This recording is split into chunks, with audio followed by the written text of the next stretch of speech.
Morning everyone. Good morning. આપણે મેથ્સમાં પરિમિતિ અને ક્ષેત્રફળ અંદર પરિમિતિ અને ક્ષેત્રફળનો બેઝિક કોન્સેપ્ટ ક્લિયર કરી વાળ્યો છે. હવે આપણે શું કરશું એનું પ્રેક્ટિકલ એક એક્ઝામ્પલ ગણશું. પણ એ પહેલા પરિમિતિ કોને કહેવાય અને ક્ષેત્રફળ કોને કહેવાય? આમાંથી કોણ કહેશે પરિમિતિ કોને કહેવાય? હાથ ઊંચો કરો. જેમ વર્ષાઋતુના બધી બાજુના માપના સરવાળાને પરિમિતિ કહે છે. ઓકે, તો હવે આપણા ક્લાસરૂમમાં જેટલી વસ્તુ અવેલેબલ છે તેમાંથી તમે કઈ કઈ વસ્તુની પરિમિતિ ફાઇન્ડ કરી શકશો? Rays your hand. Mahi, photo frame, okay, ત્યાર પછી વૃંદા, કોયતળી, ઓકે, કોયતળિયાની પરિમિતિ, સ્નેહા, ડોલ, હા, બારણાની પરિમિતિ, બારીની પરિમિતિ, ઓકે, સ્વિચ બોર્ડની ઓકે, પરિમિતિની જરૂર પડે શોધવાની. રૂટીન લાઈફમાં ડેઈલી ક્યારે જરૂર પડે? સાડીની ફરતે લેસ લગાવો. ઓકે, લેસ લગાવો હોય ત્યારે, ફોટો ફ્રેમ કરવી હોય ત્યારે. ઓકે, ખેતરની દાળ લગાડી. કેતનના ફરતે વાડ લગાવી હોય ત્યારે, ત્યાર પછી કોણ કહેશે? કોપી. બગીચાની ફરતે ચક્કર લગાવવા હોય ત્યારે. હા, ચક્કર લગાવવું હોય ત્યારે અને તમારે જાણવું હોય કે તમે કેટલું અંતર કાપ્યું ત્યારે શું શોધવું પડે? પરિમિતિ. ત્યાર પછી વાત કરીએ ક્ષેત્રફળની. ક્ષેત્રફળ કોને કહેવાય? બંધ આપવું જ્યાં સપાટીનો જેટલો ભાગ રોકે છે ક્ષેત્રફળ. હા, તેમ આપણે શું કહેવાય? ક્ષેત્રફળ. ફોર એક્ઝામ્પલ, આ રાઇટિંગ પેડ છે. ઓકે, હું આ બેન્ચીસ ઉપર મૂકું છું તો આ રાઇટિંગ પેડ જેટલી જગ્યા રોકે છે તેને શું કહેવાય? રાઇટિંગ પેડનું ક્ષેત્રફળ કહેવાય છે. ઓકે, તો ક્લાસરૂમમાં જે વસ્તુ અવેલેબલ છે તેમાંથી કોનું ક્ષેત્રફળ ફાઇન્ડ કરી શકશું? Raise your hand. Sneha, switch board, switch board. Ashmi, બાજુ, બારી. અશ્મિ, બારી, બારીનું કોપી. સ્ટેન્ડ, ઓકે, લાદી. માહી, કોયતળિયા, કોયતળિયાનું ક્ષેત્રફળ. Photo frame. ફટાફટ ક્ષેત્રફળ. ઓકે, ચાલો હવે મને એમ કહો રૂટીન લાઈફમાં ક્યારે ક્ષેત્રફળ શોધવાની જરૂર પડે? સ્નેહા, પ્લોટનું ક્ષેત્રફળ, જાણવું હોય ત્યારે. ખેતરનું ક્ષેત્રફળ જાણવું હોય ત્યારે. અશ્મિ, કોયતળિયામાં લાદી બેસાડવાની હોય ત્યારે. ત્યારે જાણવું પડે કે આપણી પાસે કેટલી જગ્યા છે લાદી બેસાડવા.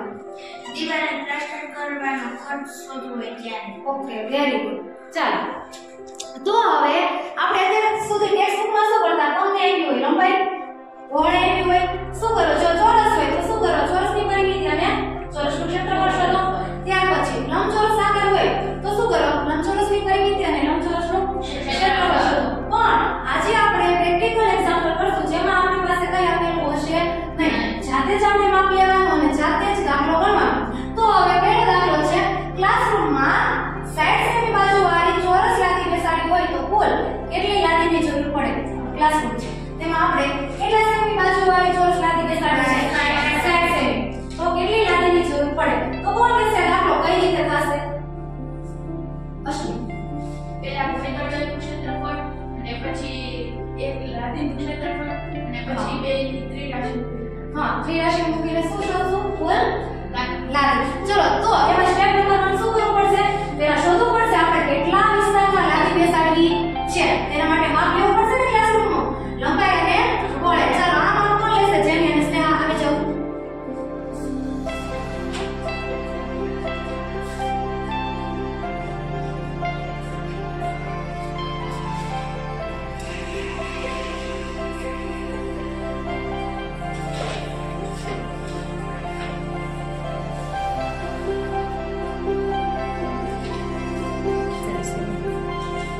ચાલો તો ક્લાસરૂમની પહોળાઈ છે 5 મીટર 45 સેમી. ચાલો બધા નોટ કરો.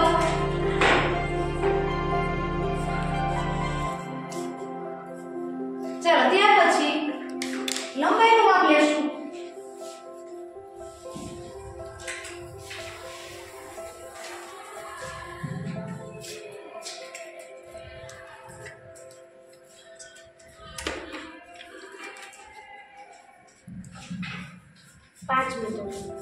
ઓકે, હવે તમારી પાસે ક્લાસરૂમની લંબાઈ છે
આન્સર આવ્યો કેટલો આવ્યો?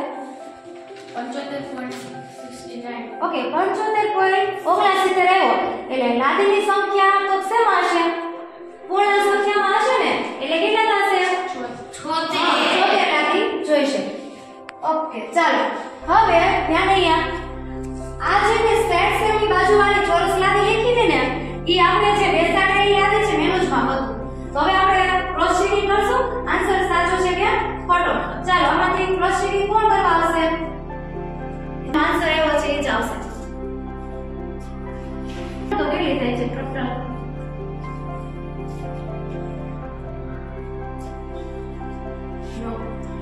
આ 9 છે, ઊભી 8. ઓકે એટલે 9 8 કુલ 72 લાદી. આપણે એવી કેટલી લાદી? 76. પણ પ્લસ શું થશે? આ જે કટકા હોય ને તે પ્લસ થશે, એટલે સમથિંગ થઈ ગયું ને એની આસપાસ. તો આપણો આન્સર કેવો છે? Very good.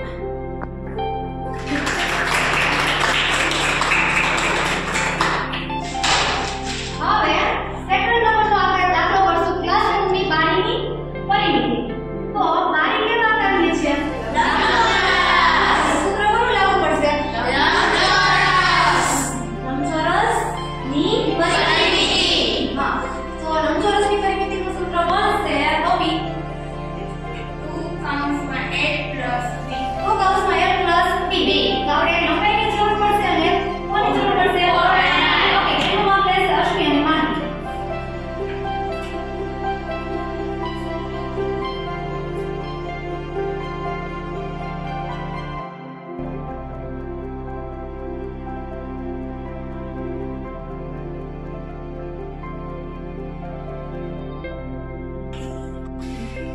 પહોળાઈ 1 મીટર અને 95 સેમી. ઓકે હવે લંબાઈનું માપ લ્યો.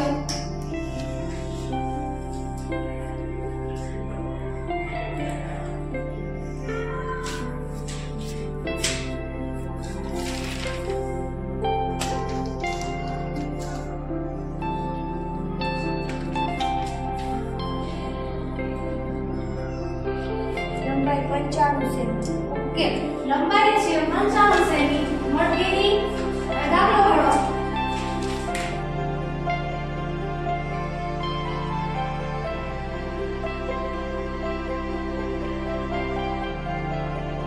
કેટલો આન્સર આવ્યો? 5.80 મીટર. ઓકે તો લંબચોરસની પરિમિતિ આવી 5.80 મીટર. એટલે